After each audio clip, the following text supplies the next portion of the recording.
Right, so welcome back to the channel. Now, if you are new around here or you just have not done so already, be sure you do scroll and upload a video and press that red button that says subscribe, and while you're down there, press that like button as it does massively help the channel. But today, I'm going to be telling you guys about the vespucci job within GTA Online. Now, in this video, I'm going to be covering how much money you make, the things you may not know about the game, how to actually play the game, the best ways to actually play the game, and all of that other stuff. So if you're interested, watch the full video so you get everything. But starting us off, what actually is an overall summary of this game? So I will go into more detail about the two actual teams that you can play because they are completely different, being a crook and a cop. But just quickly, there is one crook and 3 cops, and what happens is the crook has 5 minutes to go around a certain enclosed map that you've picked, obviously when you pick the adversary that you want to play on the map. He then has 5 minutes to go around that entire area and collect 5 checkpoints, and then all the police have to do is stop him from collecting them for 15 checkpoints. But he can respawn if he gets stuck, so say if the police pin him against the wall, he can then respawn. But if he does respawn, then 20 seconds is taken off the timer, so say if he's got 3.5 minutes left and he respawns, the time will go down to 3 minutes and 10 seconds left because the 20-minute penalty. The police can also respawn, but there is no penalty for that. You can respawn as many times as you want. The crook will not get more time and the crook will not get less time to collect the checkpoints. It's all about the crook, and like I said, all the cops have to do is make sure he doesn't get all 15 checkpoints. However, the police do not know where the checkpoints are, as you can see from the gameplay. Now, going into further detail about the two sides, the crook, obviously, like I said, has to collect 15 checkpoints. But about these 15 checkpoints is it's not a capture the point, and you don't have to stay there for like a certain amount of time. It's just drive through them, drive to the next, drive through them, drive to the next. You just have to figure out how to get the checkpoint within the time frame, and that's pretty much it for the crook. Obviously, it's a little bit more difficult than that because you've got 3 fucking cop cars chasing you that are much faster and not really more agile. You can fit in more corners, but they're still overall better than yours. And the cops, simple job, just stop them.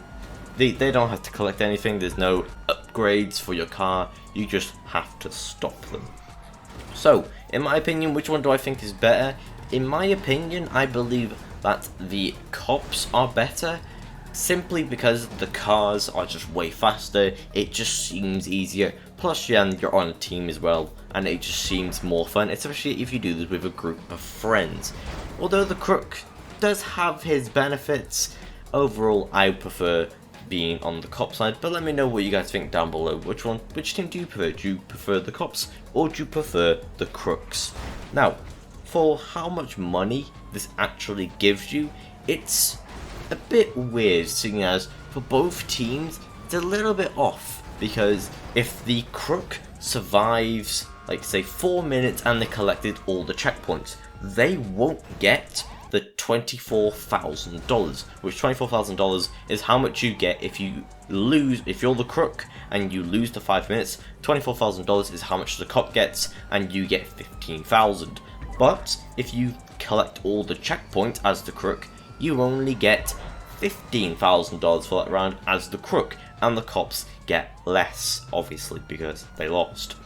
Which to me is a bit weird, seeing as you're on the hard job getting all the checkpoints and that, but you get less money if you win, which is a bit weird to me. But if you don't know, the way adversary modes work in GTA is the more time you spend in an adversary mode, 9 times out of 10 you will get more money for that adversary mode. There are a couple exceptions which I can't call off the top of my head, but there are a couple exceptions to this rule. But most of the time, the more time you spend in an adversary mode, the more money you get, but sometimes it isn't worth it. Say you might spend an extra minute in a game mode and you get $20,000 extra, that's probably worth it.